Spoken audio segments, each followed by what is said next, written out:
Yeah. Okay. Should we do? Yeah. Yeah. Should I start Yeah, sure. with the mic on? Exactly. And then this one's at the bottom. Okay. Thank you so much for the introduction. Thank you for this exhibition. It's a fantastic experience to see this combination of work and also to get introduced to your practice, Ana Cláudia, through this exhibition. And in this conversation, I'm sort of here to represent the work of Thea Ekström. Since I did this show, as you mentioned, in 2020, just before the pandemics, but we managed to keep the show up for the whole period, and it was just in the beginning of the pandemics hitting Stockholm and the whole world. I tried to remember how I first got in contact with Thea Ekström's work, and I'm not sure. It might have been that I've been sort of like researching a little bit the Swedish surrealist art history, and then she's a name that kept come up. But it could also have been that I first got in contact with her work through auction sites, which is often the case with this generation of artists, of modernist artists from the 20th century that is so somehow not present anymore at the institutions or and have never had a present on like the internet. But I was sort of like very intrigued seeing her work for the first time. It was something very special. And then I did some detective work and I found the daughter of Thea Ekström and got in contact. And this was a very sort of fast production process. I think that this idea came up like 3 months before the exhibition happened. And I mean, that is somehow the privilege working self-organized as I do, that sometimes ideas and events can be very close in time, and that's very energizing. And then I got to see like the whole collection of work from the beginning of the late 50s, mainly beginning of the 60s until the late 80s when Thea Ekström passed, and made a selection of work that basically represented her practice during those years when she was active as an artist. So to say something brief about like Thea Ekström, I think that she's mainly recognized as a surrealist artist, even though I'm not always sure that I agree that she fits into that category, but we can talk about that later. She gained recognition in the beginning of the 60s, and that was quite late in life, like she was in her 40s when her career started. And two people that were very important for her career, basically, was the artist Ragnar von Holten and art historian and artist Oscar Reuterswärd. Both of them were like supporting her through her career and put her in contact with gallerists and institution people. And she had her first show, a solo show in 1960 at Lilla Paviljongen in Stockholm. And gained recognition quite immediately, and Moderna Museet bought a few work to the collection already then. And then 2 years later, she had another solo show at Galerie Nordenhake in Paris in 1962. A lot of people came to see the show, and among them was Georges Pompidou, who also bought work from the exhibition. So early in her career, she started to exhibit internationally. But like her background was like very diverse. Like she worked at, like also during her artistic career, she worked at factories, she worked at the chocolate factory, she worked within the entertainment business, like she played the piano, she worked at a circus for some time, and she was in all these different type of contexts that were definitely affecting her work a lot. I would say that her work is very much about like building worlds or building reality. And I think that is why I don't agree totally on the surrealist interpretation of her practice.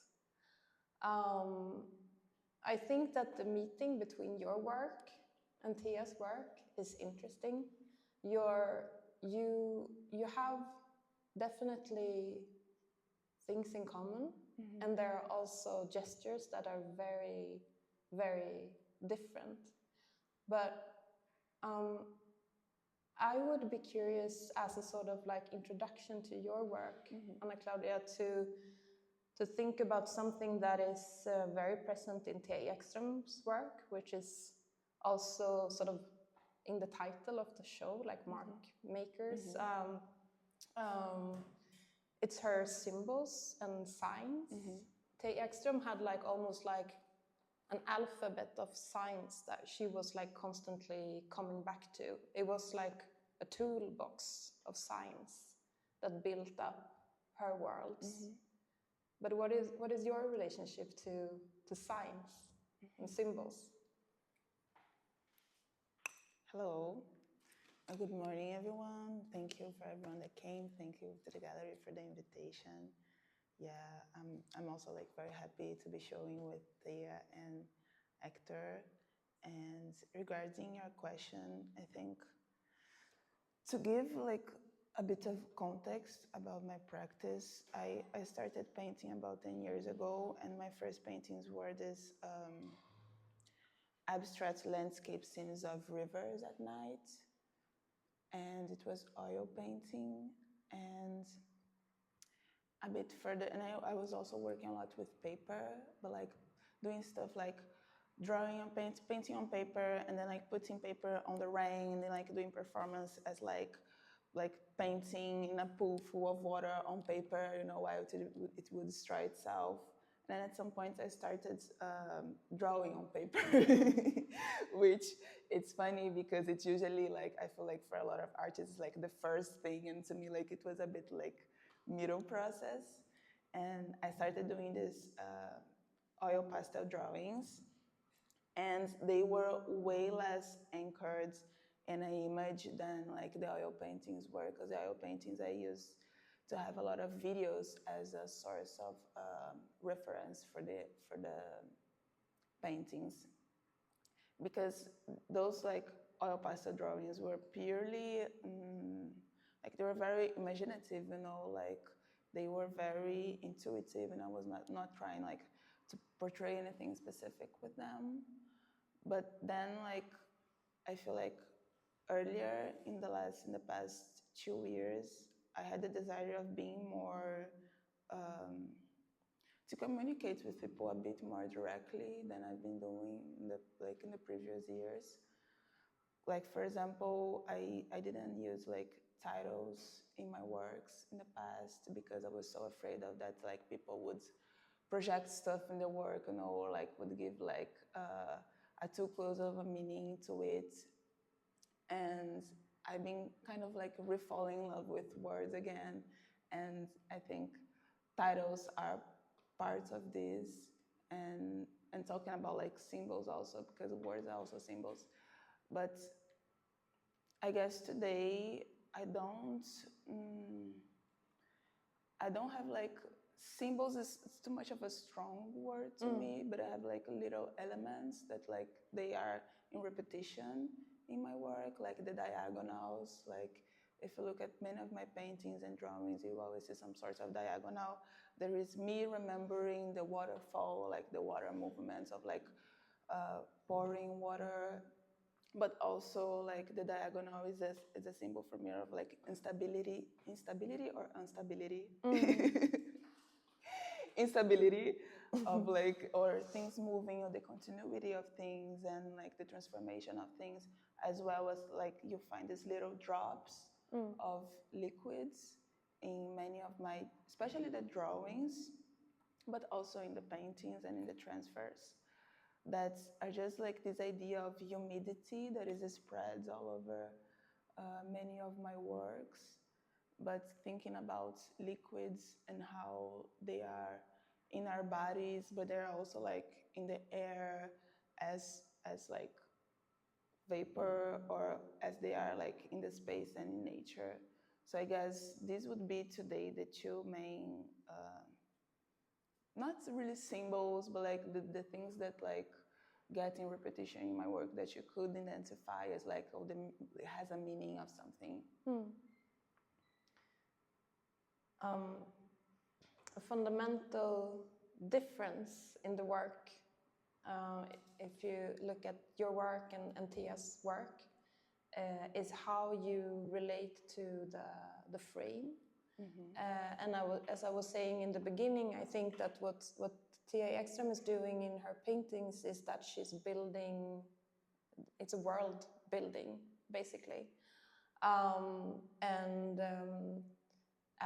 As you have with the drops in the water and this kind of like movements, she has these symbols. But what was very obvious when I did the show in 2020 was that all of our works relate very directly to life events. And I decided to install the show chronologically.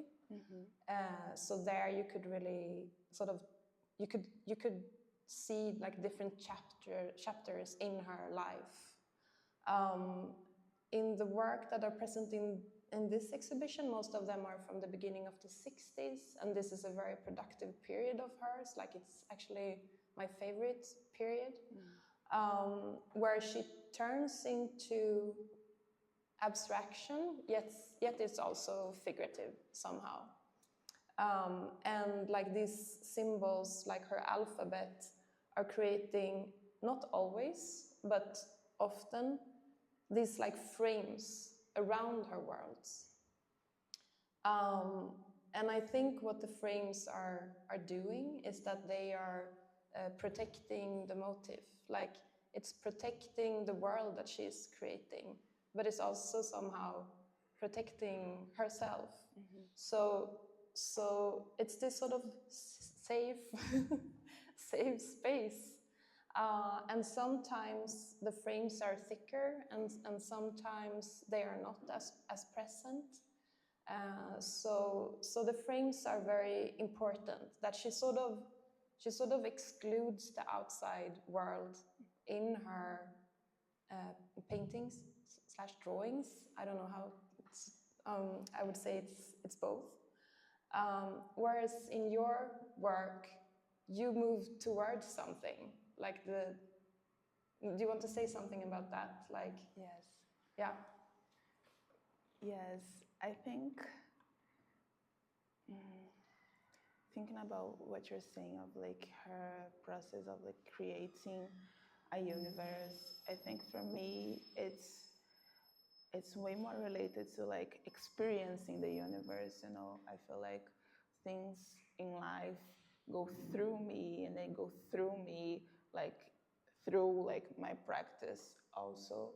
So I feel like it's way more circular, in the sense of like I am living in this world, I'm experiencing this world, and then like it goes through me, it comes out as a piece of like a painting or a drawing too, and it goes like outside again to like to other people. So it is really like much more outwards than Thea's work, if we put like it in relation.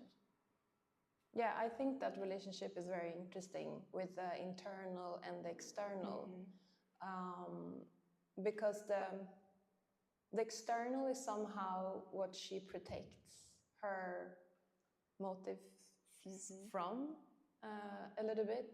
And I mean, even though I would say that, or I would guess that both of your sort of starting point are sort of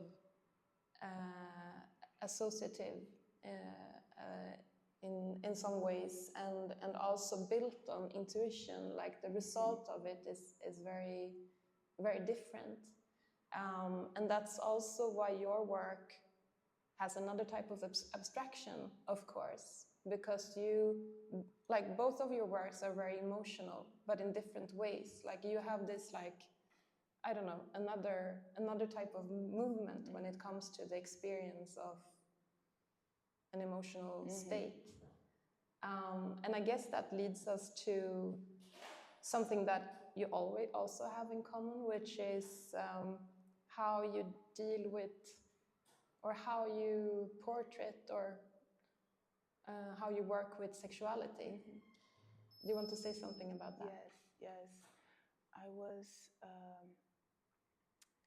what you're saying about emotion, like today earlier I was like looking at the catalog of Thea's exhibition, and there was this part where she was saying that like she was very inspired, like a lot of times music was her subject matter, but she was not trying to portray the music, she was trying to portray the feeling of the music. And I identified so much with that, like when you're not like trying to portray something, but you're trying to portray the feeling of something. And I think that's a point in common that we have, even though like if she says like it was very related to music, but it can be about something else. It can be about like a sexual experience. It can be about like, or something that happens in your life.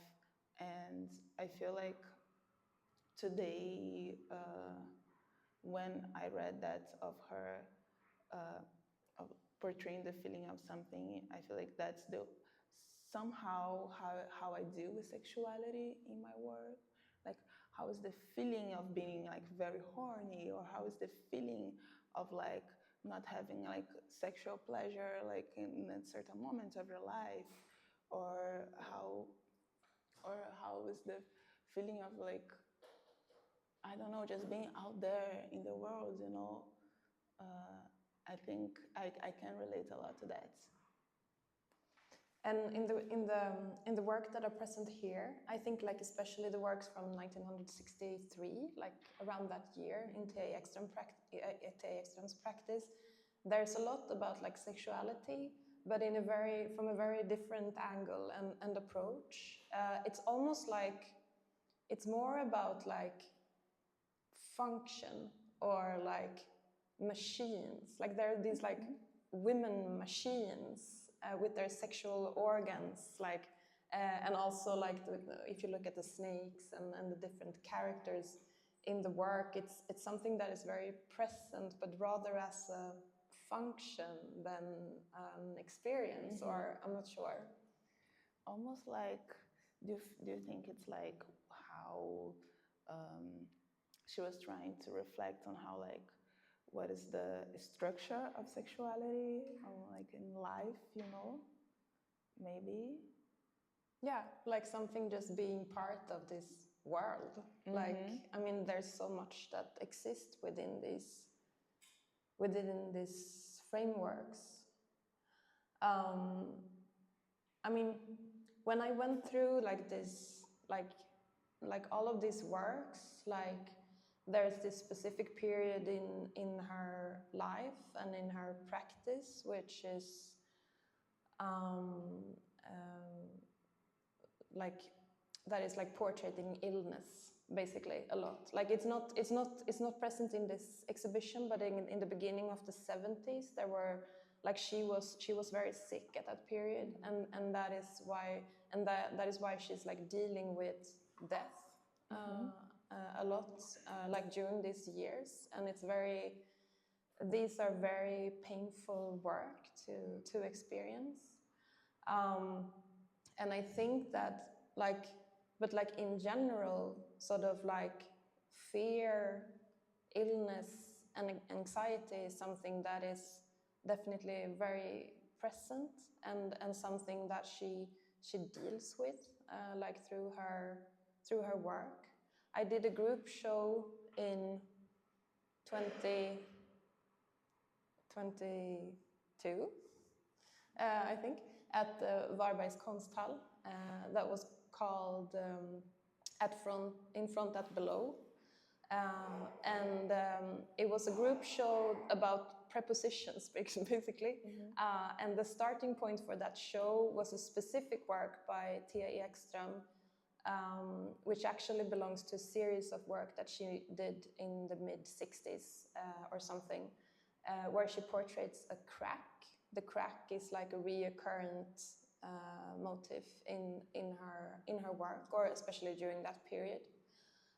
She shared studio with Oscar Reuterswärd, and it was a quite creepy place where a lot of like criminal activity were going on, and she felt that the space was sort of haunted, and it costed her like a lot of anxiety, and that you can also see in the work from that period. And then there was this like event. There was this crack on the wall that suddenly appeared in the studio, and it costed her like, you know, a lot of anxiety. And the way she dealt with that was to paint or make a painting of a crack, like her own crack that was opening towards the sky, and then she put it above the actual crack. And I just find that gesture so interesting, that she deals with reality, and she deals with these like things that she's going through her art. And then there's just this like mix of reality and art, almost like curing a situation or something. And then after that, like the crack is something that she worked with like several times as an important symbol.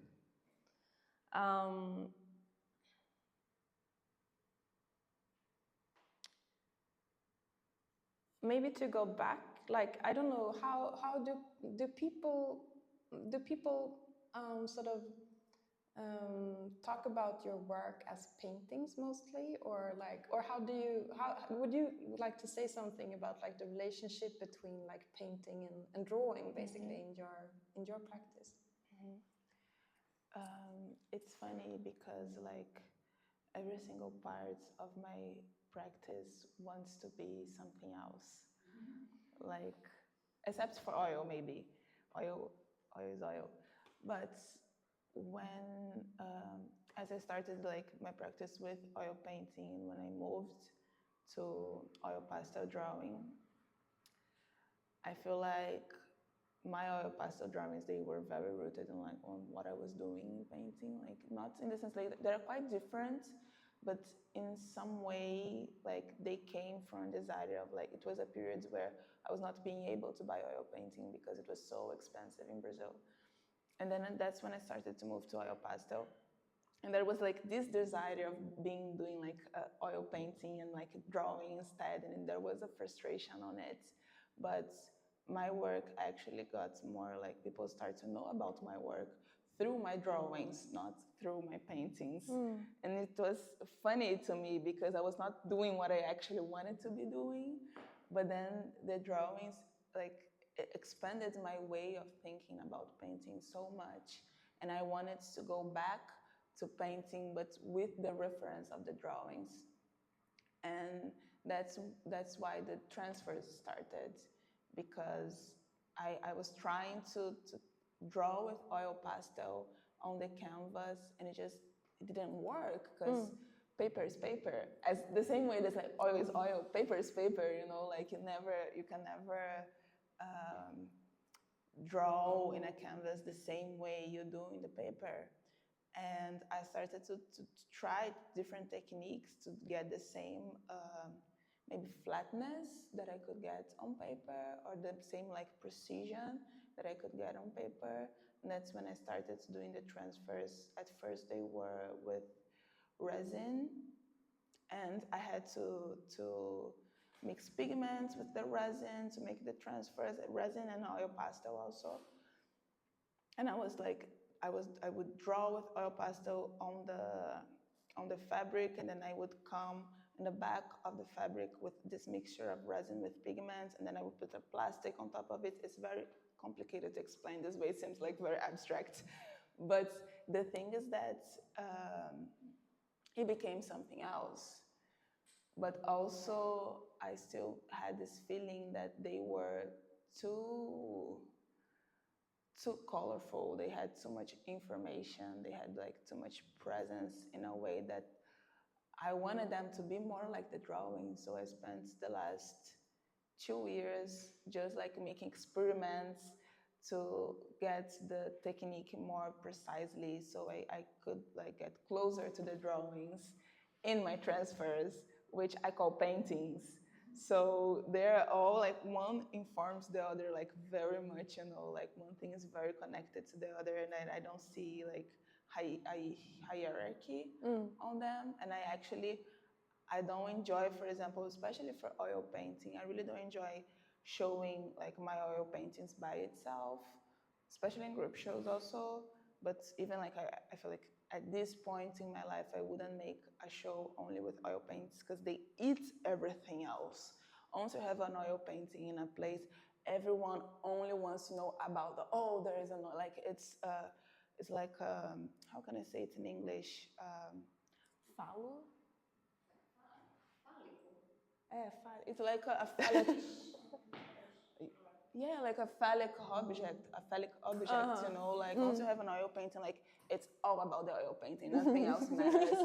So like I don't enjoy showing them by themselves, because to me the work is very much about the conversation between the medium and thinking about how to portray like uniqueness and individuality within a collective of objects. That's the same way it happens in life, you know, like we work as a community, we work as a group, but we're still like individuals.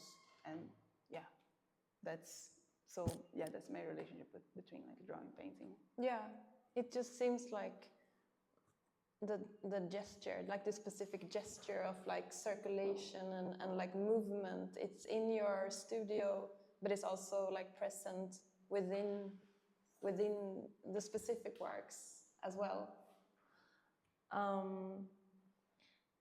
I was thinking like another thing, again, to think about like things in common is that, and I guess it's also sort of like a surrealist gesture somehow, that like negative space is very present in the work of Thea Ekström, like this sort of almost desert landscapes. But also in your work, the negative space is a very big part of the work. How do you think about that? Or yeah, I think when I was talking about like this 2-year process of like testing stuff to get the transfers closer to the drawings, it was very much about negative space. It was very much about finding the breathing in the canvas or in the fabric in a way that I could only find it in the drawings back then. And I don't know why, it seems that it feels like negative space is more natural on paper, like to leave the, I don't know if it's because like the texture of paper is such a beautiful thing, such like a pleasant, delicious thing, but I feel like it's something that I had to fought to get on the canvas or on on the fabric paintings. yeah, it also leaves sort of room for the existential.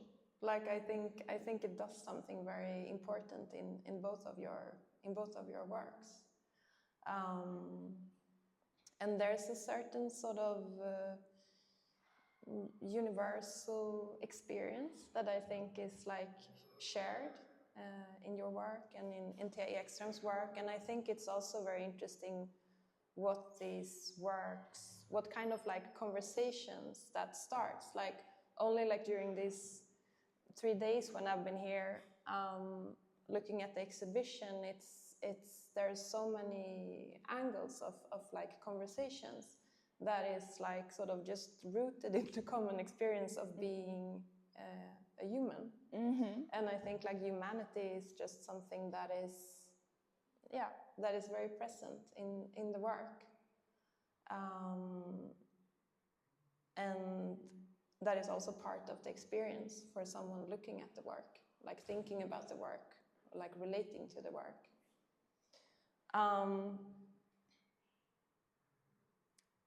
I don't know how we are about time, but I thought that I will round up with sort of a final question, and that is to do with color. Like in Thea Ekström's work, I think the color is somehow, I wouldn't say pragmatic, but it's not like a language in itself. Like, I mean, again, when I did the exhibition, I decided to do like a chronological hanging, like an installation of the work, and then like the different chapters in life, as I said, like was very present. For instance, in Thea Ekström's work, there's this period also during the 60s, which is almost like an orange, peachy period. And that's after a trip that she made to Gran Canaria that really sort of inspired her work. And actually that painting is part of that series or that period. The color is rather like a sort of like surface or a layer. What are your thoughts about color?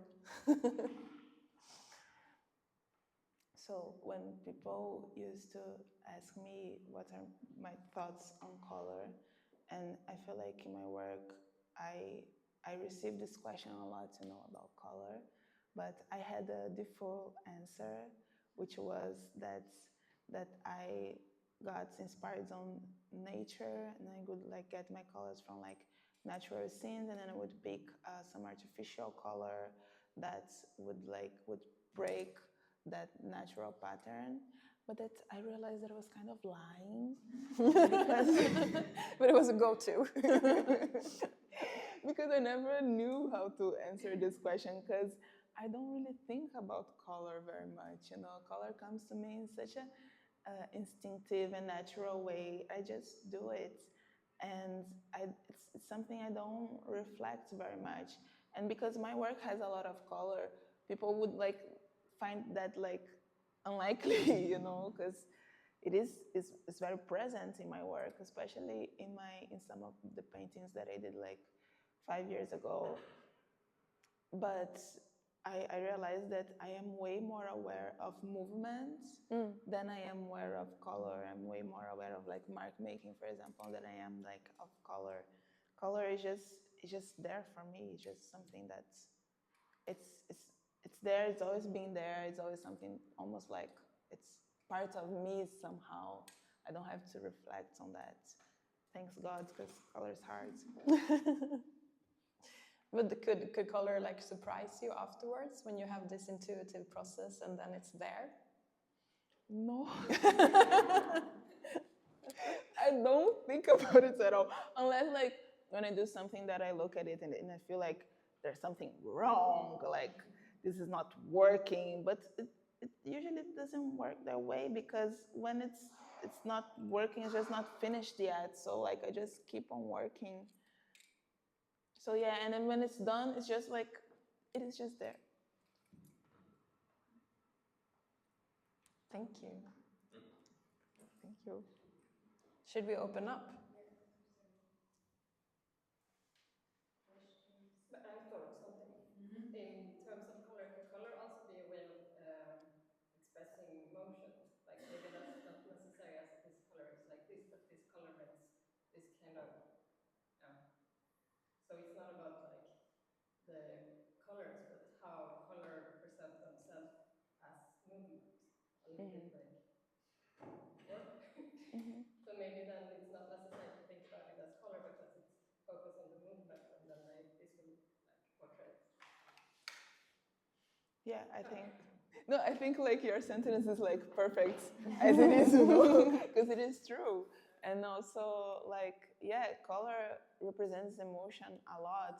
So maybe that's why I never thought about it, because it was like I am in a certain, I'm feeling something, or I'm in a certain mood, or in a certain state of spirit right now, and then the color just comes through it, you know. But I also don't usually like reflect on that after I do it, because I don't know, I could like do it and like, okay, I did hear my art, and then I could look at it and think about, look, oh, what does this color actually like shows about the work itself. But the truth is that I don't think about it afterwards too.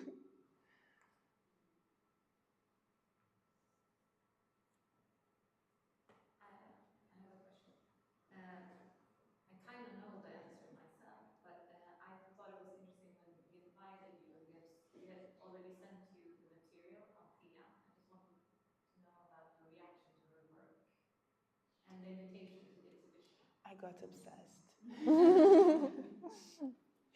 I got obsessed because I don't know, I really identified with her work somehow. And even though like, it's very different from mine, but there is something it feels very intuitive, and on the other hand, like she works very different from me, it's way more controlled. But I think it might be also like her relationship to drawing that made me so like interested on it, you know, like I have the impression that she removes material somehow with some like pointy tool. Yeah. And yeah, I just got like very happy to show with her. I felt like very honored, you know. And also I find it so interesting that we come from completely different places. Like I'm from Brazil, she's Swedish, like, and also completely different like periods of time. And I think it's so beautiful that we are still able to find things in common between our works.